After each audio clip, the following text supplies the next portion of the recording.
Well, hey guys, welcome back. It's been a while, hasn't it? Yeah, I know I haven't uploaded in like a month. I'm gonna be doing a little bit of adventuring here pretty quick, and hopefully you guys come back for that. So that'll be pretty exciting. I've got a van life meetup here coming up pretty quick, and I can't wait to go.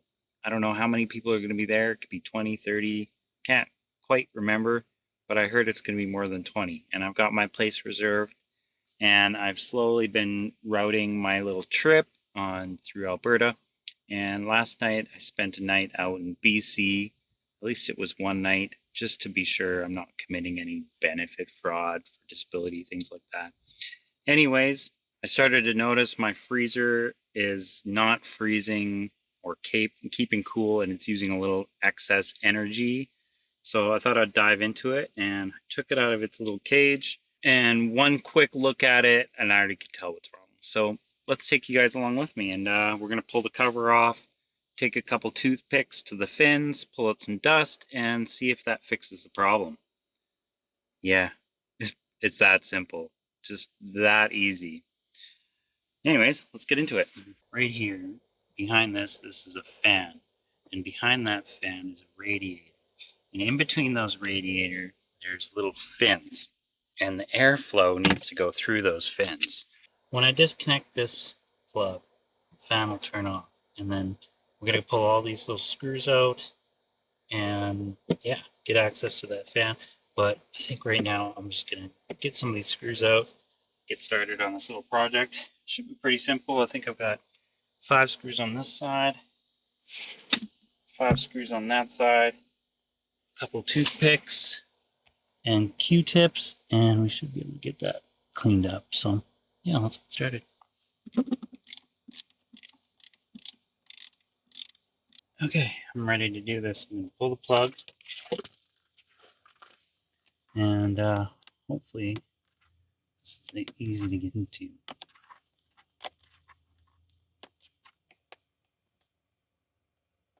Oh, I see.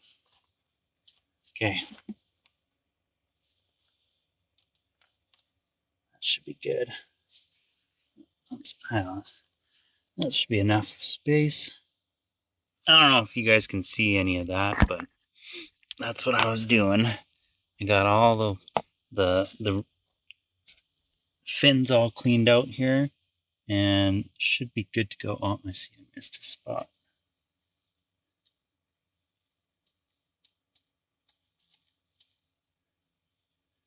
Just like computer fins on a fan processing CPU cooler. It's the exact same thing. And if I don't keep these electronics cool enough, it's just going to blow. Because this is my second unit, so I've already had to cover it under warranty, and this one isn't under warranty anymore. I'm going to clean as much dust out of here as I can.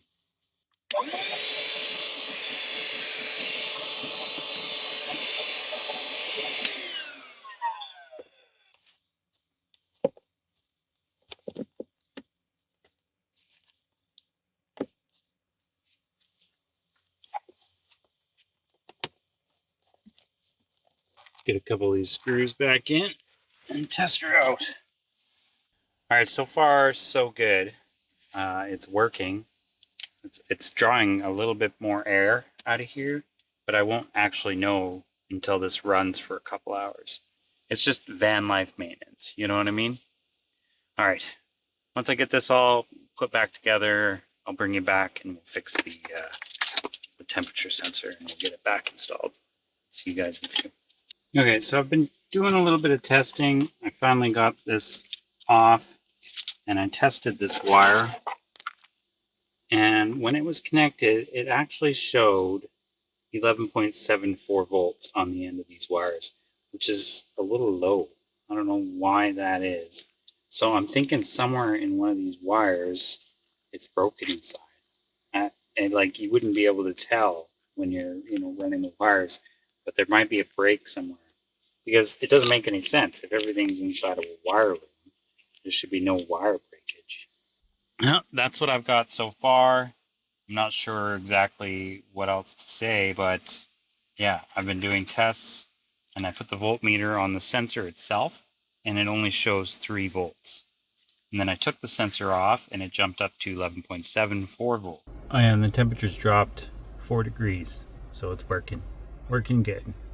All right, so I ended up just ripping off the end, giving it a little test on the battery, and the fan works fine.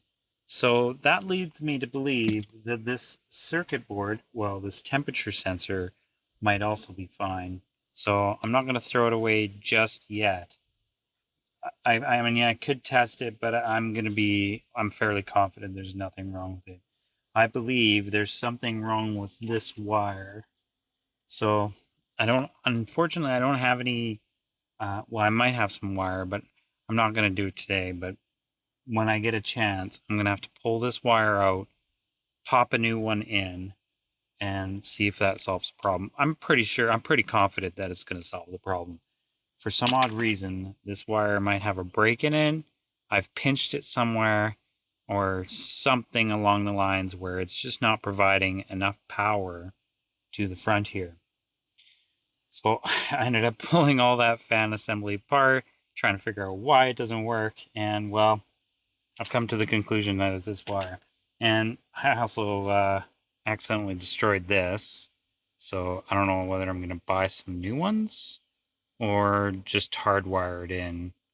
But I would like to maybe see if I can get some more of these, because when I bring it in the house for the summer, I can just pop this in or I have one of these on a 12 volt on 120 volt, like just a little power bar. That's all I got for you guys today. It's unfortunate I couldn't get that working, but at least I got the freezer working. It's sitting at minus 17 right now, and we started at minus 12, and I think it's been maybe an hour and a half, so it's working amazing. So I'll just have to keep an eye on that, make sure that grill is clean, or sorry, the little mini radiator. It's just basically radiating heat off the little mini compressor, so I just got to evacuate that heat the best I can. But anyways, thanks for watching. Thanks for sticking around. Thanks for checking up on me, guys. I'm doing all right. Hope you guys are doing all right. See you guys soon.